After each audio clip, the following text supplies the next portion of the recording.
Salut à tous, on se retrouve aujourd'hui sur Bestseller pour une nouvelle dégustation. On va s'orienter du côté de la vallée du Rhône. Je vous ai choisi une très belle appellation qui est Hermitage. Donc Hermitage, classé parmi les plus grands vins dans le monde. Et Hermitage, c'est aussi bien en blanc qu'en rouge, mais aujourd'hui je voulais choisir en rouge. Au niveau de l'encépagement, on est principalement sur de la Syrah, mais on retrouve aussi de la Marsanne et de la Roussanne. On est sur des sols granitiques datant de l'époque des Romains. Hermitage, c'est une très vieille appellation, mais avec une vraie identité. C'est vraiment un vin que j'aime beaucoup. C'est vraiment un très très beau terroir. À ne pas confondre avec Croz Hermitage, puisque Croz Hermitage, c'est 20 fois plus de production avec une qualité nettement inférieure. Donc là je vous ai choisi la maison Laurus sur un millésime très solaire qui est 2022. Pour la maison Laurus sur l'Hermitage, on est sur 20 mois d'élevage, donc ce qui est relativement intéressant. On devrait être sur vraiment un produit qualitatif. Donc on va ouvrir la bouteille maintenant et puis la laisser aérer 2-3 heures pour pouvoir la consommer en début d'après-midi. On va pouvoir faire une dégustation avec un débat complet, ça va être très intéressant. Allez, on va l'ouvrir.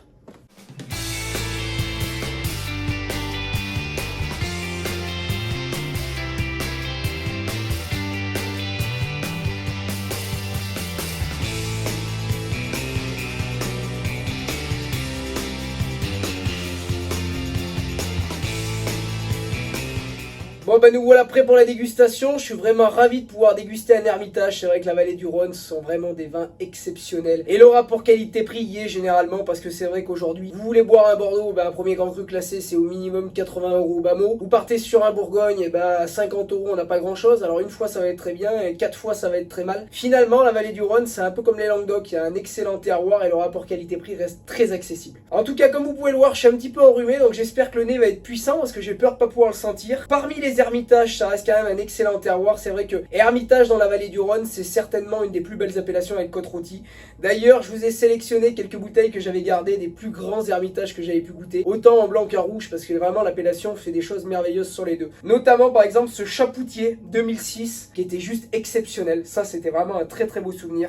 Ex-voto en Hermitage, alors sur le même millésime en 2009, je l'avais en blanc, je l'avais en rouge, les deux étaient merveilleux. À l'époque, en plus j'avais acheté ça, j'avais pas payé ça cher, je crois qu'à l'époque la bouteille, j'avais dû payer ça dans les 130 ou 140 € la bouteille, donc ce qui était très accessible, et finalement aujourd'hui, maintenant ça vaut le double. Et ensuite le dernier là que j'ai bu, le Hermitage de chez Delas, ligne de crête, millésime 2019, alors trop jeune certes, mais excellent, et je pense à regoûter dans quelques années.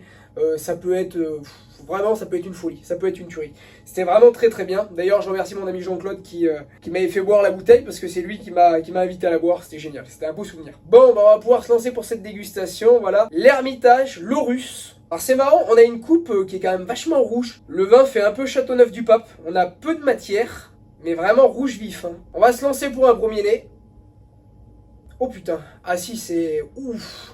Oh là là, c'est beau le nez, ça envoie. C'est puissant par contre. Oh là là, le nez de fruits rouges intense, intense, intense, intense. Alors même sur le nez, ça peut me rappeler quelques Châteauneuf-du-Pape. Mais c'est vraiment pas mal, le nez est très très sympathique. Oh là là, le nez arrogant. Rien qu'au nez, c'est prometteur. Mais c'est les fruits rouges, ça fait très framboise, très très framboise. Ah oui, c'est la framboise, c'est l'odeur de la framboise. Bon, on va pouvoir goûter ça. Bien évidemment, on est sur des bouteilles beaucoup moins chères que les autres que j'ai pu vous citer. Donc on n'aura peut-être pas la même qualité, ça sera peut-être pas le même niveau, bien évidemment. Quand on a des bouteilles à 200-300 €, on peut pas avoir la même qualité sur une bouteille qui vaut un quart du prix. Mais normalement, sur les Hermitages, on a un bon rapport qualité-prix et quoi qu'il arrive, on devrait être subjugué. Allez, 3, 2, 1, allez, je me lance.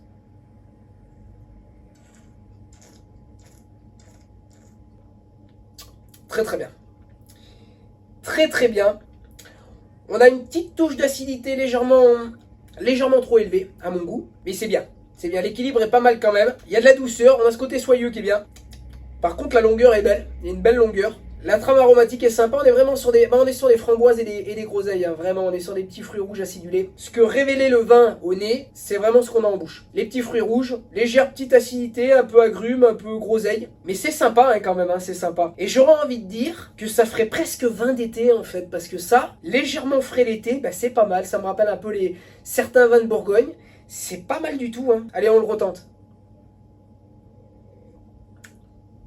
Ah ouais, c'est pas mal du tout. C'est vraiment dommage que ce soit un petit peu jeune, parce que ça c'est un vin qui se laisse vieillir, attention. Sur la maison Laurus, sur l'Hermitage, on a 20 mois d'élevage. C'est vraiment un vin de garde, c'est vraiment un vin qui peut se laisser vieillir. Là bien évidemment on est sur quelque chose de trop jeune. On a encore le côté charnu de la jeunesse, mais je pense qu'avec les années il va se détendre. On va avoir plus de souplesse, l'acidité va redescendre un petit peu. Je pense qu'à retenter d'ici 5 à 10 ans, on a un produit exceptionnel. Vraiment. Comme je m'y attendais, on n'est quand même pas sur le même niveau de qualité que les 3 autres bouteilles que je vous ai présentées. Mais c'était presque indéniable, puisque forcément c'est pas le même prix. Bon, sur les autres on a quand même une réputation qui n'est plus à faire. On va lui donner une note, comme Vivino le fait. Et moi je dirais que la note que je lui donnerais un 4,2. Ce qui est bien. Je pense que c'est une note correcte. Il y a mieux, mais il y a bien évidemment largement moins bien. Quand on commence à dépasser les 4, c'est déjà vachement bien. Moi je pense qu'à 4, on a déjà un niveau de qualité qui est là. Après forcément, dès qu'on dépasse les 4, 4,5, on arrive dans l'extraordinaire. Bon, on va le terminer.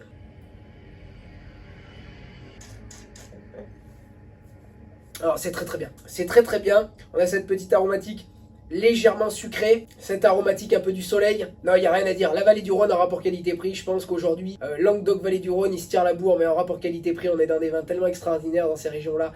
Puis, on a des expositions solaires qui sont quand même favorables. Et c'est vrai que les sols granitiques de la vallée du Rhône sont quand même vachement propices à faire des bons vins. Ils font des vins extraordinaires. D'ailleurs, toutes les appellations de la vallée du Rhône, il n'y en a pas une que je déteste, que ce soit Saint-Joseph, Hermitage, Croix-Hermitage, les Côtes-Rôties qui sont bien évidemment une de mes préférées, les Châteauneuf-du-Pape, les Gigondas, les Baumes de Venise. C'est génial, c'est génial. En tout cas, j'espère que cette dégustation vous aura plu. Je vous dis à très bientôt sur Bestseller pour une nouvelle dégustation. Ciao tout le monde.